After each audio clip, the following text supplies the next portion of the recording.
ওকে, আসসালামু আলাইকুম সবাইকে। আজকে আমাদের একটা এক্সপেরিয়েন্স সেশন আছে, যেখানে হচ্ছে কি রিসেন্টলি একজন আমাদের ওয়ান টু ওয়ান ক্যান্ডিডেট, যিনি ভিসা পেয়েছেন অলরেডি, পাসপোর্ট কালেক্টও করে ফেলেছেন। সো উনি ওনার ফুল স্টোরিটা হচ্ছে কি আমাদের মধ্যে শেয়ার করবেন। সো আপনাদের যাদের সামনে হচ্ছে কি ইন্টারভিউ ফেস করবেন, সো ফুল সার্কামস্টেন্সটা আপনারা জানতে পারবেন। সো এক্ষেত্রে আপনাদের জন্য এটা উপকার হবে। সো আপনি কি আছেন নামিমা আপু? জি ভাইয়া। ওকে। তো আপনার আপনি হচ্ছে কি আপনার মতো করে শেয়ার করতে পারেন আপনার এক্সপেরিয়েন্সটা। আমরা হচ্ছে কি সেশনটা রেকর্ড করতেছি, এই ক্ষেত্রে আপনার কোনো আপত্তি আছে কিনা? জি না। ওকে, সো আমি আপনাকে অলরেডি কো হোস্ট করেছি। সো আপনি যখন মিউট আনমিউট করতে পারবেন আমি মিউট করে দিচ্ছি। সো আপনি আপনার মতো করে আপনার এক্সপেরিয়েন্সটা শেয়ার করেন। ওকে, আসসালামু আলাইকুম সবাইকে। আমি হচ্ছে এবার আমার সেকেন্ড টাইম ছিল। আমি এর আগে একবার রিফিউজ ছিলাম অন May 17th।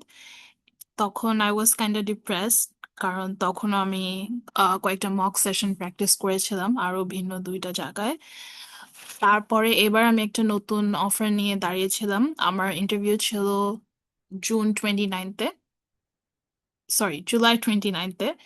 অ্যান্ড এবার আমার মনে হচ্ছিল যে আমার মক সেশন দরকার নাই, বিকজ লাস্টের মক সেশনগুলো করে আমার মনে হয়েছে দ্যাট ওয়াজ ভেরি বেসিক, বা আমি ওটা থেকে নতুন কিছু খুঁজে পাচ্ছিলাম না, বা আমারটাই আমাকে মনে হচ্ছিল আমি যেটা বলছিলাম সেটাই ভালো হচ্ছে।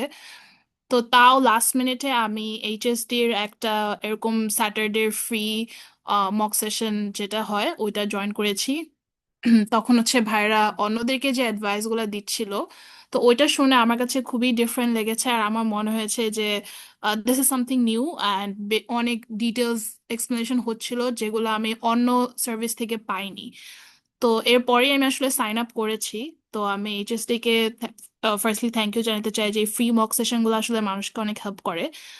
আমি পরে মক সেশনের জন্য যখন সাইন আপ করেছি তখন আমি দেখলাম যে শুধু একজন না, তিনজন আমার ডিফারেন্ট ভাবে, টোটাল 7 দিনের যে প্যাকেজটা আমি ওটা নিয়েছিলাম, তিনজন ডিফারেন্ট ভাবে আমার মক নিচ্ছে। তো এটার একটা নতুন যে জিনিসটা ছিল, একটা পার্সন যখন তোমাকে রিভিউ দিচ্ছে তখন সে তোমার একটা ভুল ধরতে পারছে, সেকেন্ড পার্সন আরেকটা ডিফারেন্ট ভুল ধরতে পারছে বা রিভিউ দিচ্ছে। তো এরকম তিনজনের কাছে প্র্যাকটিস করার পর কিন্তু আমি ফুললি প্রিপেয়ার্ড হয়ে গেছিলাম, আই ওয়াজ কনফিডেন্ট, অ্যান্ড আমি তিন দিক থেকে ভালো সাপোর্ট পাচ্ছিলাম।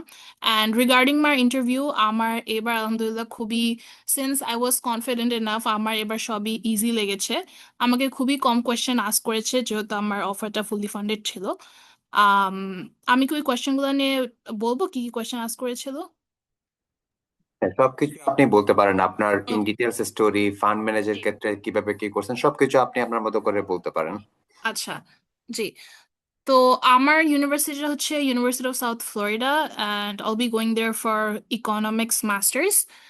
তো আমি আমি যে প্রফেসরটার সাথে কাজ করছি, আমার একটা সেন্ট্রাল ফান্ডিং ছিল। আর আমি প্রফেসর মাইকেল লোরির সাথে কাজ করছি, ওনার সাথে আমার কথা হয়েছিল। উনি আমার প্রোফাইলের পজিটিভ রিভিউ দেওয়ার পর আমি সেন্ট্রালি অ্যাপ্লাই করি, অ্যান্ড দেন তারপরে সিলেক্ট হই। এবং আমার অফারটা খুবই শেষে আসছিল, আমি May 15th, আমার গত ইন্টারভিউর 2 দিন আগে এই অফারটা পেয়েছি, যেটা নিয়ে আমি এবার ভিসা পেয়েছি। তো এটাও একটা পয়েন্ট আমি বলবো যে ইউনিভার্সিটিস গুলো অ্যাপ্লাই করার পরও আমরা যেমন অনেকে ভাবি ফেব্রুয়ারি মার্চের পরে অফার আসে না, এপ্রিল মেতে শেষ হয়ে যায়, কিন্তু এই যে মের এন্ডে এসেও আমার একটা অফার আসছে।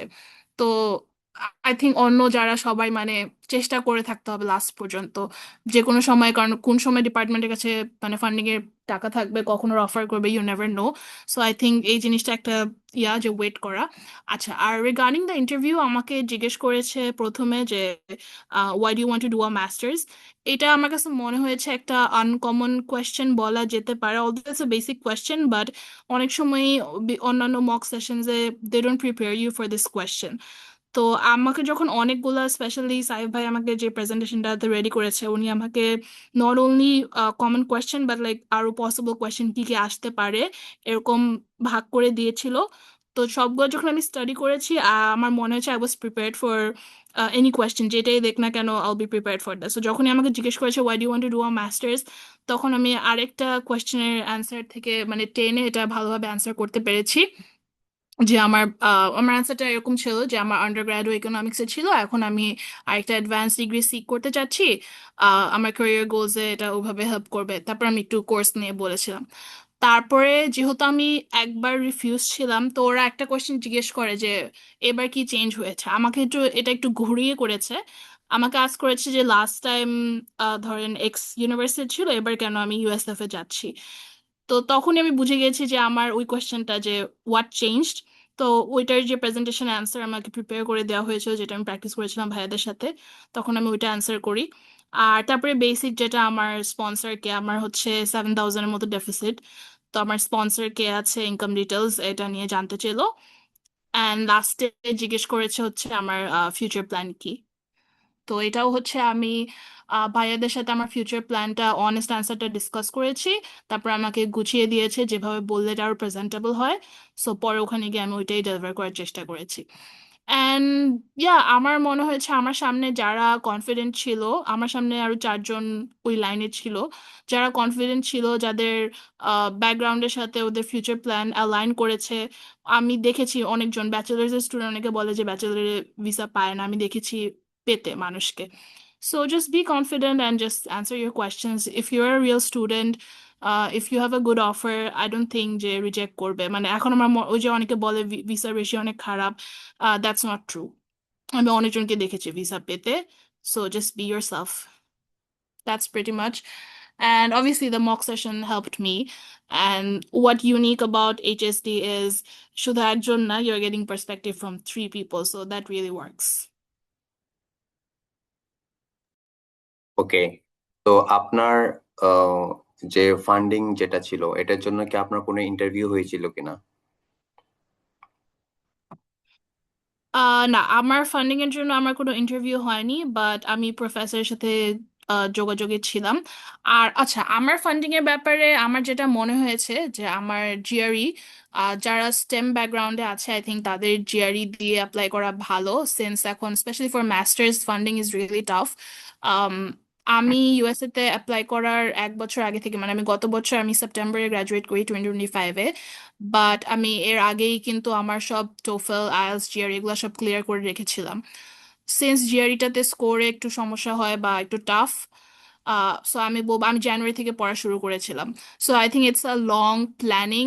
তো এটা আগে থেকে ক্লিয়ার করে রাখলে, আমার জিআরই 2বার দেয়া লেগেছিল, প্রথমবারে আমার ভালো স্কোর ছিল না, সেকেন্ড টাইমে আমার ডিজায়ার্ড স্কোর এসেছে। তো আমি বলবো যে আগে থেকে যদি রেডি থাকে, if you have a good score, good CGPA, তখন এই ফান্ডিংটা ইজি হয়ে যায়, স্পেশালি ফর মাস্টার্স। ওকে, একজন জিজ্ঞেস করছেন হচ্ছে কি আপনার ভিসা অফিসার কে ছিলেন? সো আচ্ছা, আমার ভিসা অফিসার ছিল, আমার কাউন্টার ছিল কাউন্টার 11, অ্যান্ড ওনার ছবিটা গ্রুপে আই থিঙ্ক সার্কুলেট হচ্ছে। একটু ওনার বিয়ার্ড আছে, আর একটা মিডল এজ গাই, একটু চাবি। হি ওয়াজ মাই ভিসা অফিসার, অ্যান্ড ওই দিন শুধু 3জনই ছিল। কাউন্টার 7-এ ছিল একজন মহিলা, কাউন্টার 10 অ্যান্ড কাউন্টার 11। আমি 11-এ ছিলাম। আচ্ছা, আপনার ভিসা যেদিন মানে 221G যেদিন পেয়েছেন আর কি, জি, সো এর কয়দিন পরে হচ্ছে কি আপনার অ্যাপ্রুভ হয়েছিল? আমারটা বুধবারে ছিল ইন্টারভিউ, এবং বৃহস্পতিবারেই আমারটা অ্যাপ্রুভ হয়ে যায় আলহামদুলিল্লাহ। তারপরে শুক্র শনির পরে রবিবারে হচ্ছে আমার ইস্যুড আসে। আর সোমবারে আমি হচ্ছে কালেকশনের মেল পাই। এবং আমাকে, ও আচ্ছা, আরেকটা জিনিস আমাকে উনি জিজ্ঞেস করেছিল যে আমার ট্রাভেল প্ল্যান প্ল্যান কি, তখন আমি বলেছি যে আমি ভিসা পাওয়ার পর ইমিডিয়েটলি যেতে চাই। তারপরেও উনি একটু মনে হচ্ছিল that he wasn't happy with the question, so আমি বলেছি যে আমি আই থিঙ্ক 10-12 তারিখ এরকমের মধ্যে যেতে চাই। So I don't know if that worked, but yeah, অনেক তাড়াতাড়ি অ্যাপ্রুভ করে দিয়েছে আমারটা আলহামদুলিল্লাহ, লাইক মানে একদিনে পর পরই হয়ে গিয়েছে। ওকে, নোমান ভাই মনে হয় কিছু কথা বলবে। আচ্ছা। আচ্ছা আচ্ছা আপু, ওইখানে এম্বাসি সিচুয়েশন নিয়ে আমরা আসলে বাইরে যে একটা প্রপাগান্ডা শুনি যে হচ্ছে এখন ভিসা হচ্ছে না, এখন হচ্ছে কেউ দাঁড়ায়েন না, প্লাস অনেককে দেখি গ্রুপগুলোতে ডিমোটিভেট করতে। ইভেন আমরা যখন বলি যে না, আপনার যদি সার্কামস্টেন্স ঠিক থাকে, আপনার যদি ঠিকঠাক মতো ভিসা অফিসারকে যদি অ্যাপ্রোচ করতে পারেন, আপনার ভিসা হওয়াতে কোনো বাধা নাই, কিন্তু তারপর অনেকে আমাদেরকে বলে, বা আমরা যারা লিড দিচ্ছি এই অর্গানাইজেশন গুলো, তারা বলে যে ভাই আপনারা আপনাদের ব্যবসার জন্য মানুষকে মিস ইনস্ট্রাকশন কেন দিচ্ছেন? তো এই ব্যাপারে আপনি কি বলতে চান? এম্বাসির ভিতরে আপনি কি দেখেছেন, বা এরকম কোনো প্রশ্ন কি আপনি শুনেছেন কিনা যেগুলো হচ্ছে খুব রিসেন্টলি সবাই কি করতেছে, বা আপনি কি মনে করেন ওভারঅল সিচুয়েশন এখন কেমন? বা এই যে মানুষ মন্তব্যগুলো করতেছে যে ভিসা একদমই হচ্ছে না, অ্যাপ্লাই করা উচিত না, ডিমোটিভেট করতেছে, এটা বিপরীতে আপনার মানে যুক্তি কি? আচ্ছা, এটা খুবই একটা কমন ফিয়ার, এটা আমারও ছিল। আমি যেহেতু, অলদো আনফরচুনেটলি আমার প্রথমবার রিফিউজ ছিল, আমি দুইবার যেহেতু গিয়েছি, আমি আহ, দুবারই আমি বলবো যে যারা রিয়েল স্টুডেন্ট, যাদের সবকিছু ঠিক আছে, ফান্ডিং ভালো আছে, অফার ভালো আছে, তাদের এটা নিয়ে ভয়ের কিছু নেই। এবং আসলে অনেক মানুষ ভিসা পাচ্ছে, এটা খুবই একটা ফলস ইনফরমেশন। এই ভয় দেখানো আই থিংক মানুষ দেখায়, বা এজেন্সিরা নিজেরা টাকা পাওয়ার জন্য বলে যে না দি, আসলেই দিচ্ছে। আমার মনে হয় এটা এটা খুবই একটা বেসিক জিনিস, যে তুমি যদি একটা ভালো স্টুডেন্ট হও, if you have a good offer, ওরা তোমাকে স্কলারশিপ দিয়ে ওখানে পড়াতে চাচ্ছে, তাহলে কেন তোমাকে অফিসের ভিসা দিবে না? এটা একদমই মানে খুবই একটা ফেক প্রপাগান্ডা, মানুষ ভয় দেখায়। আমি বলবো যে আমি এটা মানে একটু আগে আই মেনশন যে এটা আসলে অনেকজন, আমি আমি অনেকক্ষণ ওয়েট করেছি, যেহেতু এখন রাশ টাইম আমার, অনেকক্ষণ ওয়েট করা লেগেছে। আমার 9:15 অ্যাপয়েন্টমেন্ট ছিল, আমি পৌনে 8:15তে চলে গিয়েছিলাম, আমার ইন্টারভিউ শেষ করতে করতে 11:30 বেজে গিয়েছিল। সো অনেক ভিড়, কিন্তু অনেকজনই ভিসা নিয়ে বের হচ্ছে, যারা মোটামুটি কথা বলতে পেরেছে, সুন্দর করে ওদের কেস প্রেজেন্ট করতে পেরেছে, ওরা ভিসা পেয়েছে। আচ্ছা, আর একটা জিনিস আপু, আপনার পরবর্তী যে ইন্টারভিউ ছিল ওইটার কোন ইউনিভার্সিটি ছিল, আপনার ফান্ডিং স্ট্যাটাস কি ছিল, এবং বর্তমানে আপনার ফান্ডিং স্ট্যাটাসে কি কি চেঞ্জ আসছে, এটা একটু মেনশন করবেন। জি, তো আমার প্রথম ইউনিভার্সিটি ছিল জর্জ ওয়াশিংটন ইউনিভার্সিটি। তো ওইটাতে আমার আমার ফান্ডিং ছিল $24,000 এর, শুধু একটা ফেলোশিপের অফার ছিল, গ্রাজুয়েট ফেলোশিপ অ্যাওয়ার্ড। আর অ্যাবাউট $63,000 হচ্ছে আমার ফ্যামিলি আর সেলফ ফান্ড থেকে ছিল। তো এই হাই ডেফিসিটের যে ব্যাপারটা আমাকে কেন রিজেক্ট করেছে, আমি যদি এটা, আই থিঙ্ক ওই যে আপনাদের স্যাটারডে সেশনটা জয়েন করে তখন আমাকে ভাইয়া বলছিলাম, জানি না নোমান ভাইয়া ছিল নাকি কে, ভাইয়া বলছিলেন যে আমার অফিসারটা খুবই ভালো ছিল, উনি চেষ্টা করেছে আমাকে ভিসা দেওয়ার, বা দিতে পারে নাই, বিকজ হচ্ছে দ্য হাই ডেফিসিট। তো এই জিনিসটা আমি, আপনারা আমার থেকে ভালো বলতে পারবেন, বাট আমার মনে হয় অনেক বেশি ডেফিসিট থাকলে মনে হয় ওরা দিচ্ছে না, মানে আম, ওরা একটা দিতে চায় না, যে রয়ে যাবে, এত টাকা দিয়ে পড়তে যাচ্ছে মানে সে ওখানে রয়ে যাবে। আই ডোন্ট নো এরকম কি ওদের কোনো বিলিভ আছে নাকি না। তো এরপরে যখন আমার ফুললি ফান্ডেড এই অফারটা আসছে, এই অফারটাতে আমার সব থেকে বড় চেঞ্জ যে সেটা হচ্ছে আমার 100% টিউশন ওয়েভার, আর আমি গ্র্যাজুয়েট টিচিং অ্যাসিস্ট্যান্টশিপ পেয়েছি। তো এই দুটো হচ্ছে আমার সবচেয়ে বড় চেঞ্জ। তো সবকিছু মিলায়ে আমার শুধু লিভিং কস্টের 9 মাসের $7,000 দেওয়া লাগবে, 2 বছরের $14,000।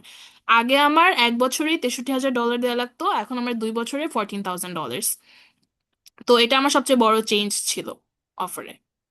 আচ্ছা, আর আপনার আপু এইচএসডি তে কিভাবে জয়েন হলেন? কারণ আমরা তো এটা কোথাও প্রমোশনাল কোনো লিঙ্ক বা কোথাও কোনো কিছু দেই না। এইচএসডি তে জয়েনের পিছনে আপনার হিস্ট্রিটা কি ছিল? আচ্ছা, এটা নিয়ে আমি সাইফ ভাইয়ের কাছে কমপ্লেন করেছিলাম যে ভাই আপনারা কেন মার্কেটিং করেন না, আপনারা কেন প্রমোশন করেন না, because you guys are giving such a good service. আমি এটা ভাইয়ের সাথে শুরুতেই ওনাকে, মানে সেশন নেওয়ার আগে আমি বলেছিলাম যে আপনাদের কেন নাম ডাক নাই। সো আমার একটা ফ্রেন্ড আমাকে আপনাদের টেলিগ্রাম গ্রুপটা রেকমেন্ড করেছে, যেহেতু যে স্লটের একটা ক্রাইসিস ছিল, তো আপনারা যে আপডেট দিচ্ছিলেন যে আসলে ডেট পাওয়া যাচ্ছে নাকি না, গ্রুপে যে পাওয়া যায়, ওইটার জন্য আমি জয়েন করেছিলাম, দেখার জন্য, যেহেতু আমি রিফিউজ স্লটস পাচ্ছিলাম না। তো তখন আমি জয়েন, তখন আমি জানতে পেরেছি আচ্ছা ওরা তো মক সেশনসও নেয়। তারপরে আমি একটা ফ্রি ফ্রি মক সেশন স্যাটারডেটাতে জয়েন করেছি। ওখানে আসলে আপনাদের কথাবার্তা, আপনাদের সাপোর্ট, বিহেভিয়ার এসব দেখে তারপরে আমার, আমি জয়েন করেছি আর কি।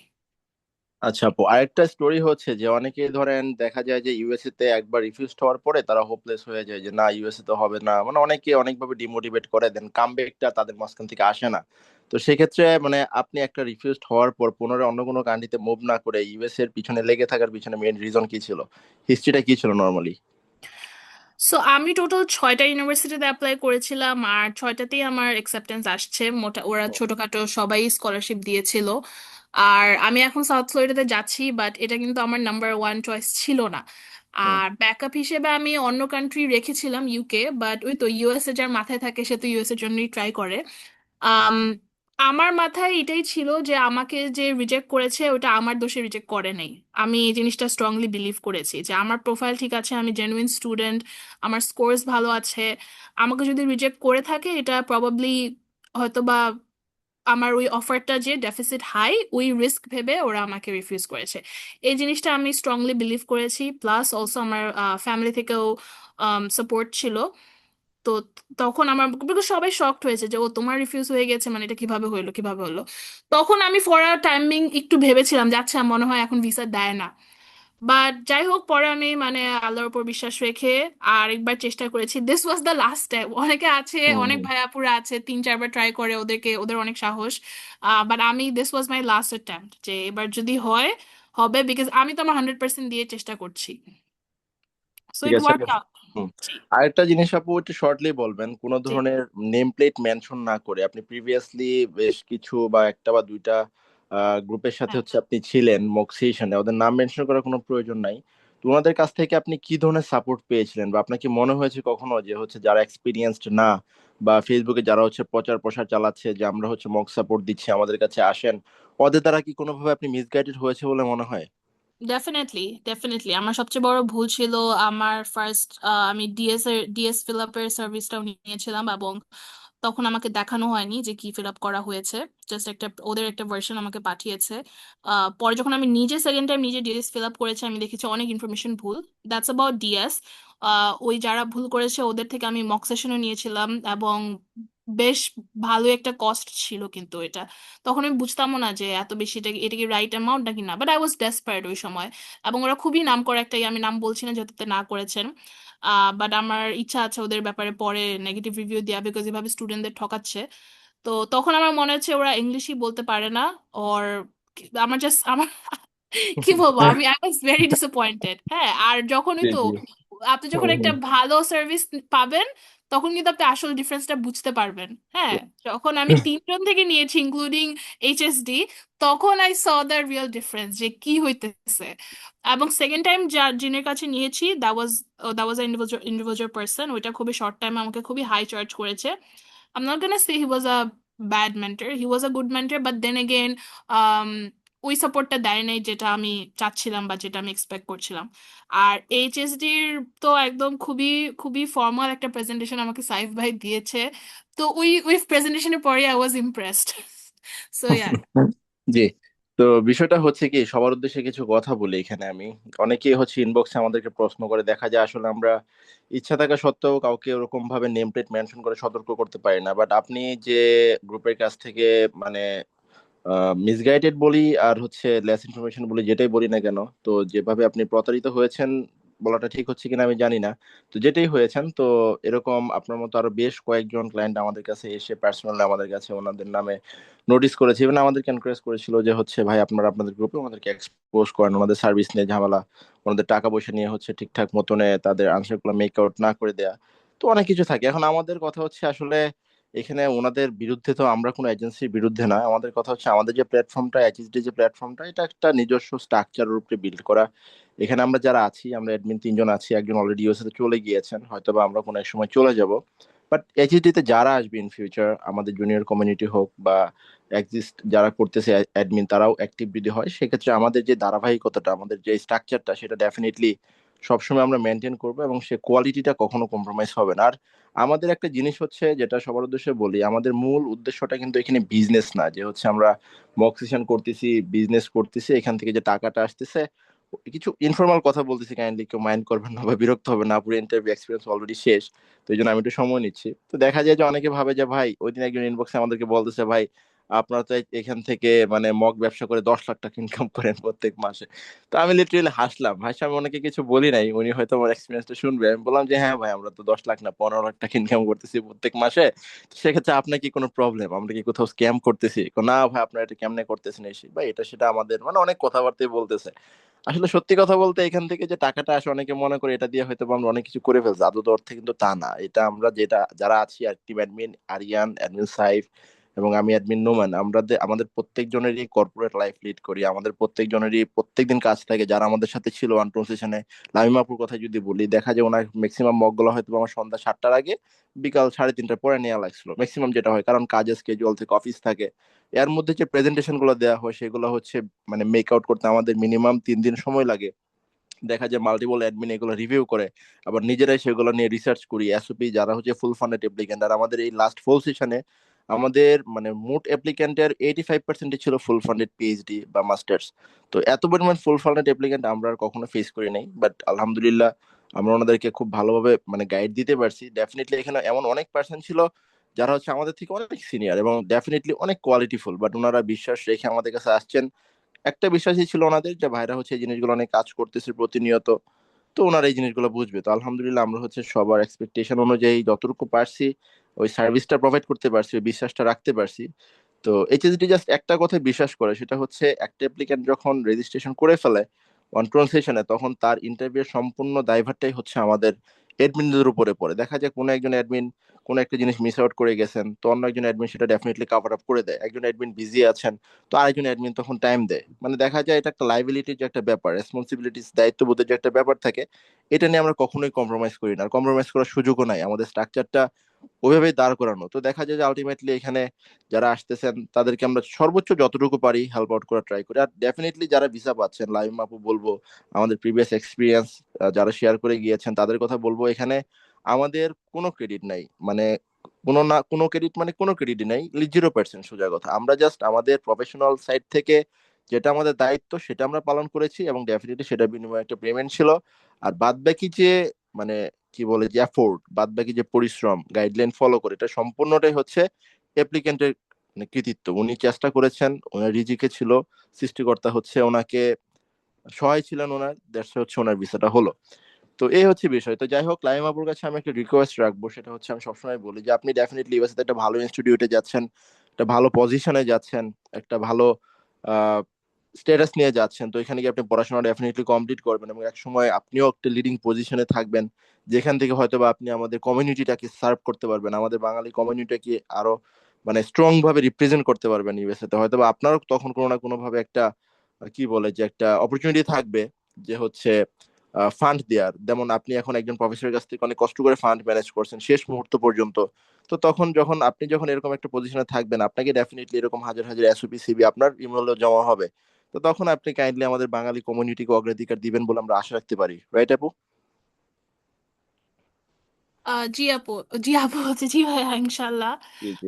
আমি আরেকটা ছোট জিনিস, আপনি যেহেতু কস্টিং এর ব্যাপারটা নিয়ে বললেন, আমি যেহেতু আমার এখন আমার শেষ সেশন, আমি বলবো যে এইচএসডি টা খুবই খুবই minimal charge. Honestly the effort that you guys give, আমার মনে হয় রাত্রিবেলাও এরকম মানে সেশন ভাইয়া কাজ করে এসে মাত্রই বাসায় এসে আমাকে বলছে যে আচ্ছা আপু এখন আসেন, এখন জয়েন করেন, মানে তাও ক্যান্সেল করেনি এত বিজি থাকার পরও। Although it's a paid session, but the sincerity, the care, that was really good.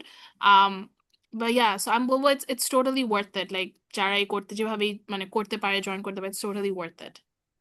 And তো অবশ্যই আরেকটা এটা, জি হ্যাঁ, বলেন। এটা শুধু আপনি যে কথাটা বলেছেন এটা আসলে আপনি আমার বাবার কথা বলেছেন। আমার বাবাও আমাকে বলে যে পড়তে যাচ্ছি, বাট দেশের জন্য যাতে কিছু করি। So yeah, I will try to keep that promise, inshallah. ইনশাল্লাহ। আর অনেকেই একটা কোশ্চেন আমাদেরকে অলরেডি ইনবক্সে করতেছেন যে ভাই আমাদের ইন্টারভিউ হচ্ছে এত তারিখে, তো 7 দিন আগে আমরা রেজিস্ট্রেশন করতে পারবো কিনা। এখানে আমাদের একটা সুযোগ আছে, সুযোগটা হচ্ছে কি, সাপোজ ধরেন মানে আপনি 7 দিনের সেশন রেজিস্ট্রেশন করবেন, তার মানে এরকম না যে আপনি ইন্টারভিউ হচ্ছে 2 মাস পরে, আপনি হচ্ছে আজকে রেজিস্ট্রেশন করলে 7 দিন পরে আপনার সেশনটা এক্সপায়ার্ড হয়ে যাবে, এরকমটা না।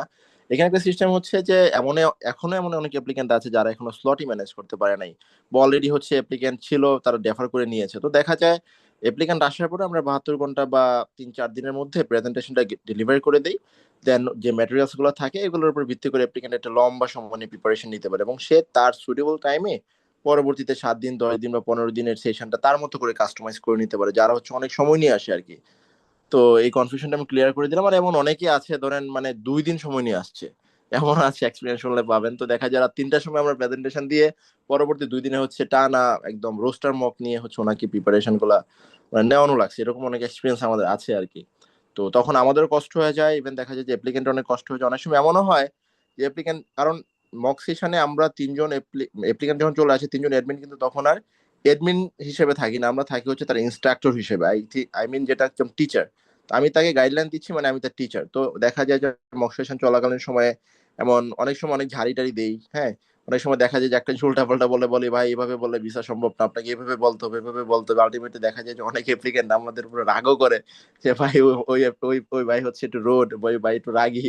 তো দেখা যায় আলটিমেটলি যখন আমি একটা জিনিস পার্সোনালি নেই, বা আমরা যখন একটা জিনিস পার্সোনালি নেই, যে না ওনাকে যে কোনো মূল্যে ওনাকে ইমপ্রুভমেন্ট নিয়ে আসতেই হবে, সেটা জারি দিয়ে হোক, প্যারা দিয়ে হোক, প্রেশার ক্রিয়েট করে হোক। তো দায়িত্ববোধ থেকে মাঝে মাঝে এরকম কিছু কিছু মিসআন্ডারস্ট্যান্ডিং হয়ে যায়, একটু ফোর্সফুলি মাঝে মাঝে দেখা যায় একটু ঝাড়ি দেওয়া হয়ে যায়, নিজের থেকে বয়সে 10-15 বছরের বড় এমন স্যারদেরকে হচ্ছে মাঝে মাঝে জোরপূর্বক হচ্ছে কিছু গাইডলাইন দেওয়া লাগে। তো এরকম যদি কোনো কিছু হয়ে থাকে আপু, এগুলো ডেফিনেটলি একটু পজিটিভলি নেবেন এবং ক্ষমা সুন্দর দৃষ্টিতে দেখবেন। ঠিক আছে আপু। আর লাস্ট ওয়ান, কিছু বলার আছে আপনার এইচএসডি মেম্বারসদের জন্য? Yeah, সবাইকে best of luck. Try your best, and if you signed up for the mock session, then আপনারা ভালো হাতে আছেন। ইনশাল্লাহ ভালো হবে। সবাই যে যে ধর্মেরই হোক, সবাই সৃষ্টিকর্তার কাছে দোয়া করেন, um, because ও উনি হচ্ছে impossible কে possible করতে পারবে। And yeah, try give you 100%, ইনশাল্লাহ সবার জন্য ভালো হবে, এটাই দোয়া করি। সবাই যাতে ভালোভাবে ভালো থাকি আর ভালোভাবে ইন্টারভিউ দিতে পারি। That's all from my side. Thank you so much for arranging the session. ইনশাআল্লাহ, thank you so much and congratulation again. তো আমরা হচ্ছে অফিসিয়ালি লামিম আপুর কাছ থেকে বিদায় নিচ্ছি। তো আজকের এক্সপিরিয়েন্স সেশনটা আমাদের এখানেই শেষ হবে। আর নেক্সট আগামীকালকে শনিবার আমাদের উইকলি ফ্রি সেশন আছে। তো দেখা হচ্ছে আমাদের উইকলি ফ্রি সেশনে। আল্লাহ হাফেজ। ওকে, তো আজকে হচ্ছে কি মানে যিনি এক্সপিরিয়েন্স শেয়ার করছেন আর কি, সো সাকিব হচ্ছে হ্যান্ড রাইজ করছেন, যদিও আমরা এক্সপিরিয়েন্স সেশন চলাকালে কোনো কোয়েশ্চেন নিই না। সো আপনাকে জাস্ট আনমিউট করতেছি, আপনি কখন এক্সপিরিয়েন্স শেয়ার করবেন এটা বলিয়েন জাস্ট, ঠিক আছে?